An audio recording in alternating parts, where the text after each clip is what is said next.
To another episode of Witty CFB. Your host, Rob Sheply here. And on today's episode, we are going to be breaking down the Florida Gators, specifically their reaction to their victory versus Mississippi State this past weekend, as well as some of the rumors surrounding Billy Napier, Scott Stricklin, and the, you know, behind the scenes impacts of the rumors surrounding Napier and what can we possibly see from the Florida Gators moving forward. Now, obviously, this was a must-win game for my Florida Gators. It's that goes without saying, and quite frankly, I think they did everything that they had to do. They made they put Blake Shippen under a lot of pressure and a lot of distress, and unfortunately, he just tore his shoulder, so he's going to be out for the season. And I think for the most part, this is the most put together game that I've seen from Florida all year. I would argue it was I enjoyed watching that game more than the Sanford game, because to me it was really an altogether performance where you saw Graham Mertz being efficient. I love the way that they were using Montreal Johnson, particularly in the receiving aspect of the game, because obviously with Eugene Wilson out with that surgery, it's to our understanding he's not going to be out the entire season. But when you lose your biggest weapon like that, I've been you know I've been preaching this, that they got to find a way to use Montreal Johnson, and they got to be a little bit more creative in terms of formation, spreading things out, and trying to alleviate as much pressure from what's been a really shitty offensive line, all things considered.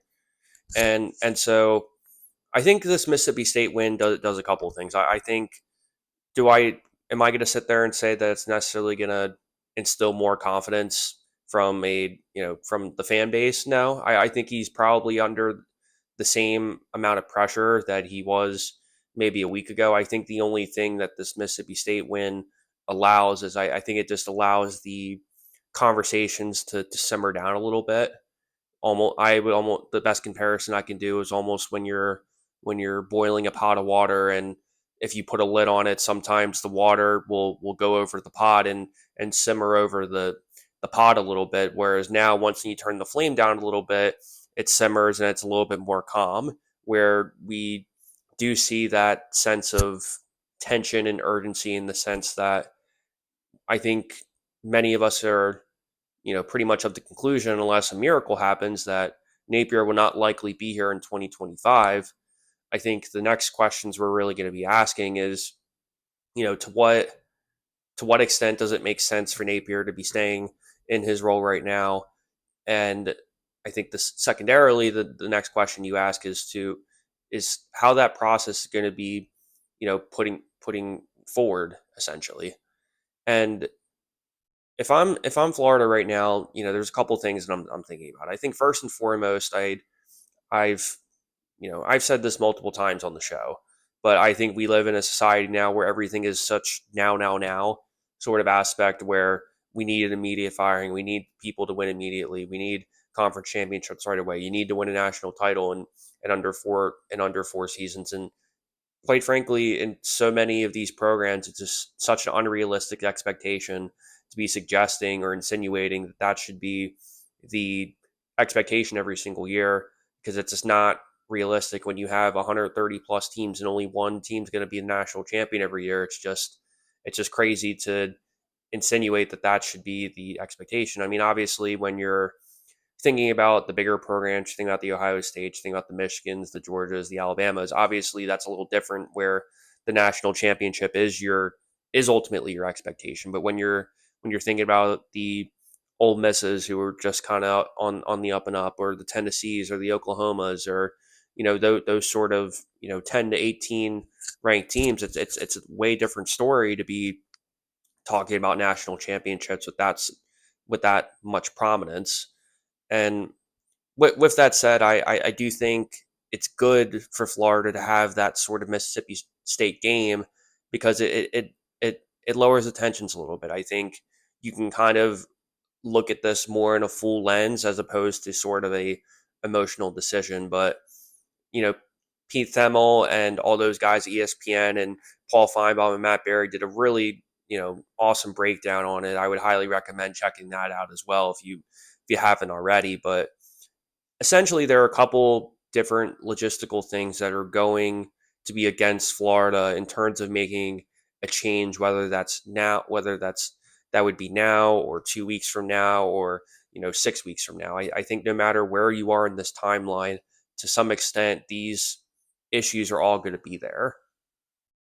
First and foremost, obviously, it's about $27 million buyout to get rid of Napier, which, Florida, they have enough people where they can round that up pretty quick if they had to. I mean, there were reports when they got spanked by Texas A&M that they could round up $27 million as short as 48 hours. So I don't necessarily think you worry about the money aspect of it, but I think it's more the eyeballs, the shock factor that if Billy Napier were to be bought out, this would be the second biggest buyout ever in all of college football. Obviously, number one being Jimbo Fisher.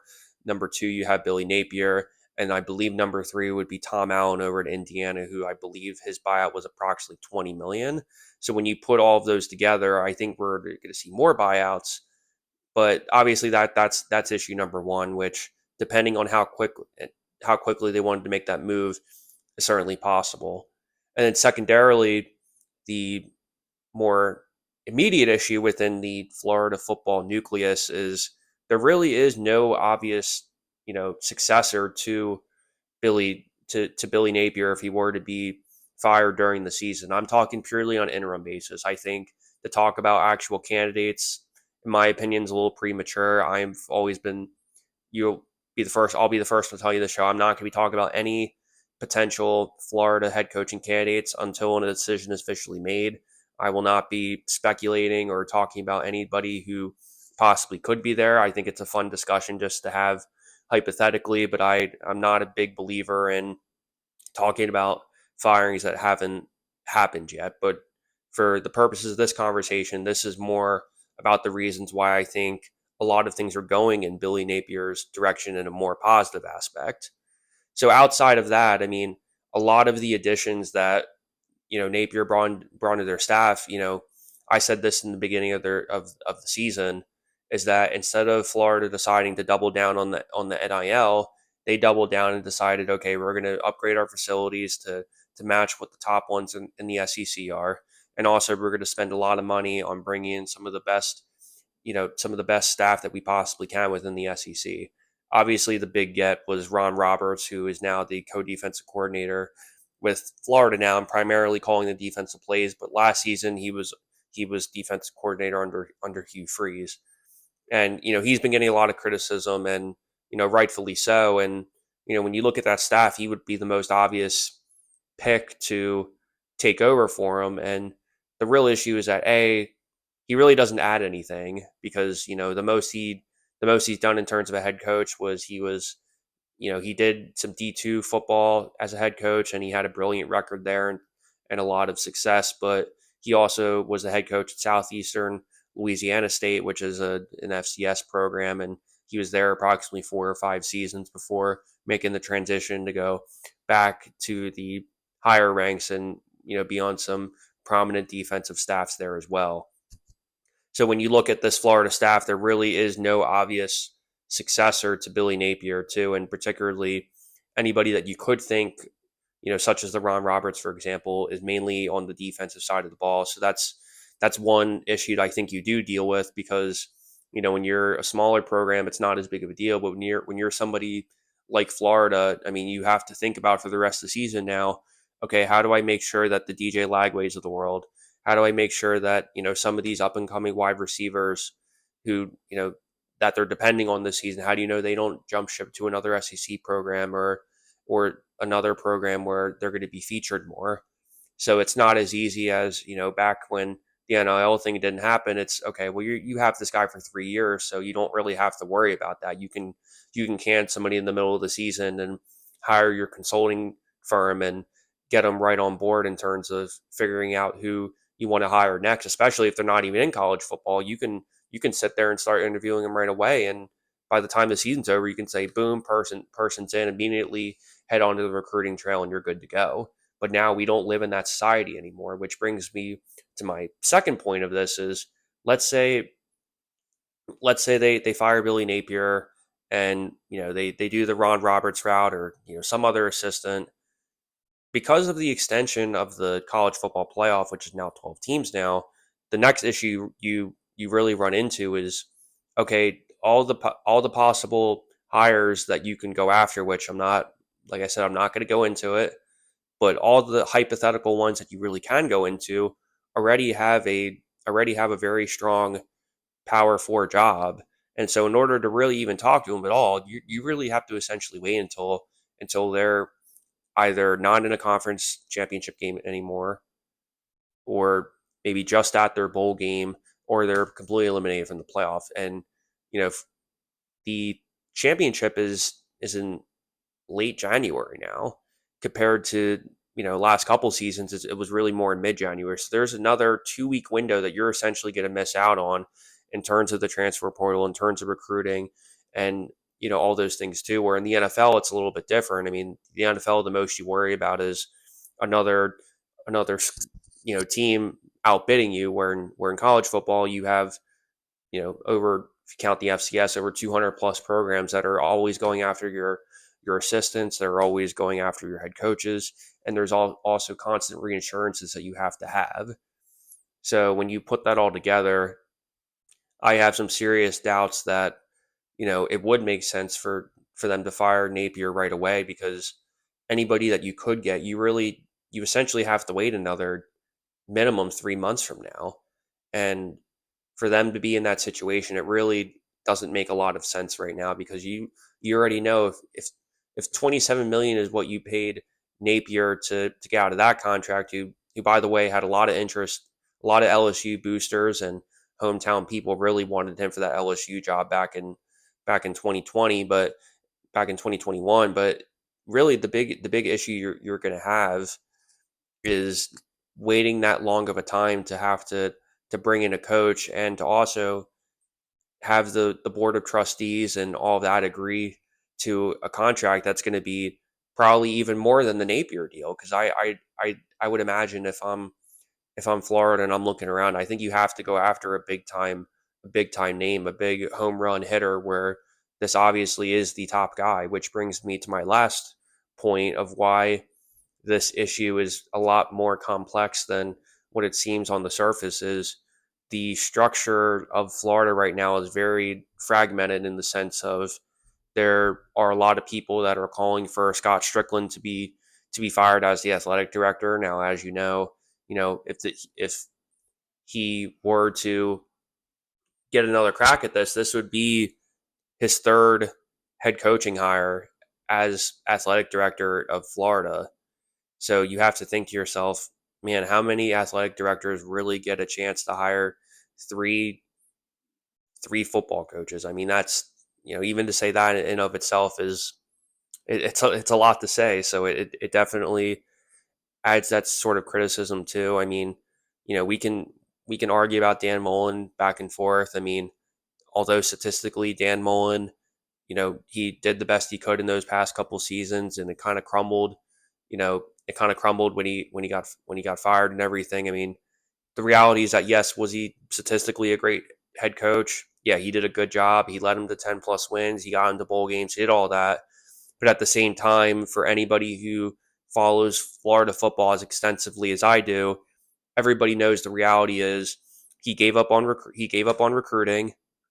He refused to make any changes on the defensive staff when the defense was totally fluttering, as similarly as it is this season. And most importantly, the him accepting the Florida job was really a stepping stone for him to try to take an NFL job. And I'm all for more power to him. If you're Dan Mullen, if that's what you want to do, if you want to take the NFL job, that's fine. But I do think you need to find that balance between, yes, he did accomplish a lot more than people think, and I do believe he deserves a hell of a lot of credit for that. And I will be the first one to say, even as someone who follows Florida football that extensively, I think he does deserve another Power Four job. I think this coaching cycle, I think we are going to see more people trying to go after him too. I mean, I know there was some interest with him with the Syracuse job, but they ultimately went to Fran Brown. I think this coaching cycle, you are going to see more of that. But when you have Scott Stricklin's status as athletic director kind of up in the air, you also have an interim president there right now who has a great relationship with Scott Stricklin. So you're already kind of asking yourself, is an interim president's not going to want to? Interim president, by the way, was the president at Florida right after he took over for Jeremy Foley, who well respected, a lot of success as a Florida athletic director in the late 2000s. But in any event, the reality is that when you have a athletic director who's kind of on the ropes, there's a lot of pressure to get rid of him. You have a president who right now is in an interim basis and usually is in charge of hiring the athletic director and all that. And then you have the board of trustees who are kind of trying to piece this all together. There's a lot of elements that are in essence right now all becoming in Billy Napier's favor. So as it stands now, when you put all those things together, it really makes the most sense for let Billy Napier kind of play this out. Let's see how Florida keeps on looking, and hopefully they can put out another solid season with kind of adding on to more wins. I mean, you have UCF coming up, you have Kentucky coming up. If you can get a couple wins in that direction, and you can bring back some confidence and some motivation in this team, and you can kind of clean up the defense, and you really kind of figure out whether you want to go with Mertz or Lagway full time. I think this season can be salvageable to an extent, but until all those questions of the athletic director and the president are resolved, it's really going to be one of those things where you're looking at a situation where more things are kind of in Napier's favor than not. So